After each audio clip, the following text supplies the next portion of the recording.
বিভিন্ন অভিযোগের কারণে বাবুটিপাড়া বালিকা উচ্চ বিদ্যালয়ের প্রধান শিক্ষকের পদত্যাগ। সম্পূর্ণ প্রতিবেদনটি তুলে ধরেছেন সাংবাদিক শহীদুল্লাহ। আপনারা দেখছেন কুমিল্লার সময়, সত্যের সন্ধানে অঙ্গীকারবদ্ধ।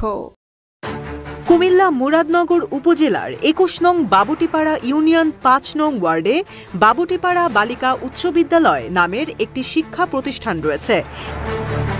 এই শিক্ষা প্রতিষ্ঠানের প্রধান শিক্ষক হিসাবে ২০১৭ সালে চাকরিতে যোগদান করেন মোহাম্মদ জালাল হোসেন ফরাজি।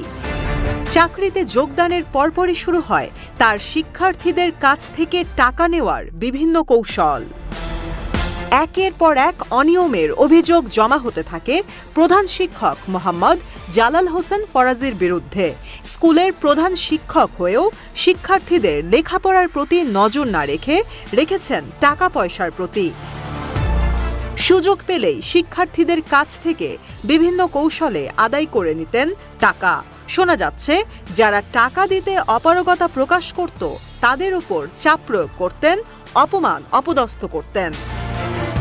এমন সব অভিযোগ এনে বাবুটিপাড়া বালিকা উচ্চ বিদ্যালয়ের সকল শিক্ষার্থীবৃন্দ প্রধান শিক্ষক মোহাম্মদ জালাল হোসেন ফরাজির পদত্যাগের দাবি নিয়ে মাঠে নামেন।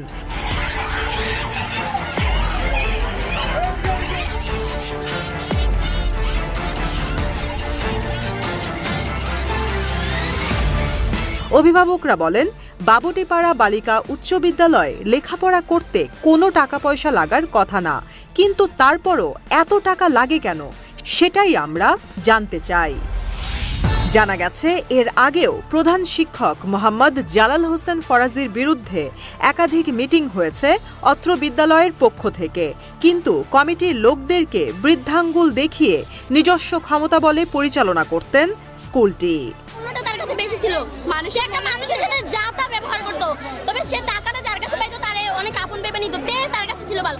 তবে যার কাছ থেকে টাকা নিত তার যদি পরবর্তী লেভেলে না দিতে পারতো, ওই সময় ওর কাছে সবচেয়ে বেশি খারাপ। উনি স্কুলে প্রতিষ্ঠানে ভালোভাবে কাজ করে না, উনি মিথ্যা কথা বলে, আর সবার থেকে মিথ্যা কথা বললে টাকা নেয়, আর আমাদেরকে বলে যে আমাদের এসএসসি পরীক্ষা দিতে দিব, মিথ্যা কথা বলে অন্য জন্য আশা করতে পারে। আমরা আমাদের প্রধান শিক্ষকের পদত্যাগ চাই। কেন?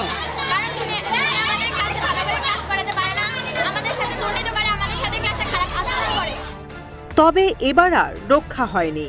শিক্ষার্থীদের প্রতিবাদের মুখে পড়ে প্রধান শিক্ষক মোহাম্মদ জালাল হোসেন ফরাজি শেষ পর্যন্ত স্বেচ্ছায় পদত্যাগ করেন।